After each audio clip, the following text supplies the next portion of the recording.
Some areas have been great to me.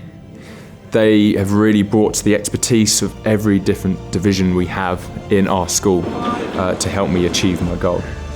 With St Mary's University, anything is possible.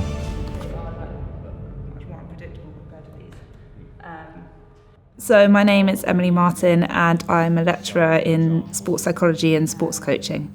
I also teach on the sports coaching modules, so sports coaching students are also able to integrate within the sports psychology sessions. They also take those modules as well.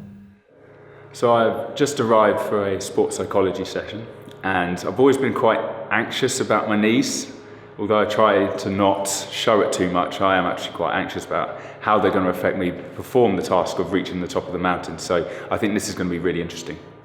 So I'm interested in everything that's going on with Phil from the neck upwards and all the different psychological aspects and demands that might come to him during this climb. So he's already mentioned his knee injury and how that might in particular reoccur on the descent of the climb. In particular as well, he's going to have lots of adverse conditions to cope with, so he's going to have severe fatigue at some points, I imagine, and also have to deal with altitude. So those are going to have some kind of impact upon his psychology at some point in which he'll have to try and cope with those demands. So what we did with Phil today was we had an initial chat about the potential stresses that he might face on 4 phases of his climb. So we looked at pre-climb, the ascent, the descent, and then post-climb as well. And amongst those, he predominantly spoke about kind of his knee injury, his preparation for the climb, altitude sickness, and potential death. As all mountain climbs, I guess, will have that severity.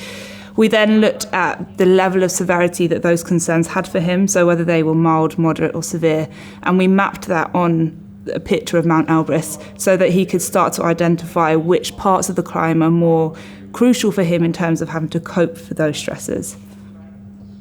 For Phil to be successful, I think he just needs to be very prepared before he goes for the climb. So having an understanding of what might trigger potential anxieties or stress. I mean, there's more concepts than that, but they're the two that we focused on. And having practiced some of those strategies to overcome anything that he is affecting his climb. So that was my first sports psychology session and I really found it quite interesting.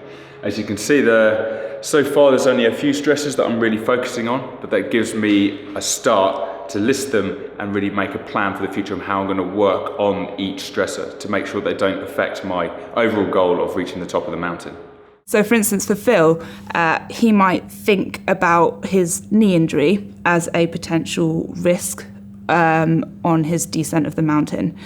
Because of that thought, so it might be a negative thought that's in his head, it might then impact how he feels, so he might then start to feel anxious and stressed about that, and then that may then impact his performance and ability to climb.